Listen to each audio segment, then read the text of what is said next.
Good morning. Today I invite you to think about all those things around us that usually we ignore. For example, food. We have a big variety of food to choose, and within each type of these, there is also the possibility of making choices. We like a type of bread over another, a kind of apple against another, and we know that the grapes we eat are different from those used to make wine. This variety of available agricultural products has been possible and continues to be the work performed out by the men since ancient times, starting with the first men who remained sedentary over time to indigenous cultures, farmers, and now more sophisticated genetic breeding. On this day, I want to talk specifically about that, genetic breeding. This is a topic that fascinates me because I worked in that area for 3 years. Genetic breeding is a science that is based on many other sciences to achieve the fundamental objective of modifying the plant heritage to get superior genotypes.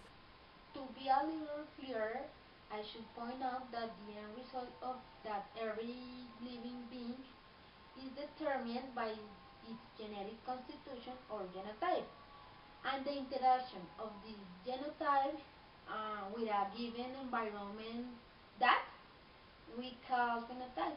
Overall objective of breeding is to obtain the best genotypes through crossing selected certain parents. Breeding looks to find, improve, and produce more efficient plants for certain environments, or appropriate qualities according to the use given to certain plants.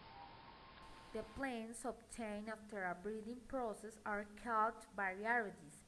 The process followed to obtain a variety in a breeding program includes the steps of variation, selection, and adaptation. To explain the above stages, I will use the example of the potero, particularly the yellow potero.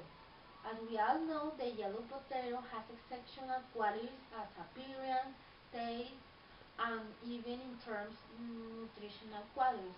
A drawback is that has no dormancy period, and that is why when these potatoes have recently arrived in our pantry, these develop a sort of branches or shoots that give them a bad appearance. To improve these characteristics, white potato plants that don't have this problem are selected and crossed with the yellow potato plants. This would correspond to the stage of variation. Later, the seeds resulting from this cross are sown, and potatoes that produce these plants are harvested. Then we evaluate which of these tubers don't produce buds or shoots. This is that we call the selection.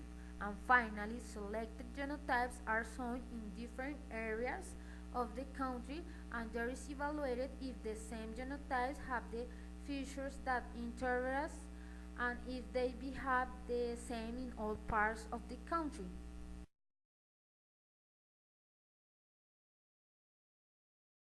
When you have successfully completed each of these phases, it is possible to say that there is a variety, and this is given a name.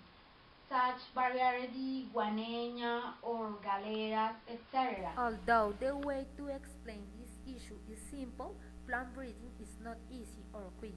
In fact, from the selection of material to the release of the variety may to take up to 12 years depending on the species. However, I consider that the results of a breeding process are relevant to our benefit, and I also think it's very nice and exciting.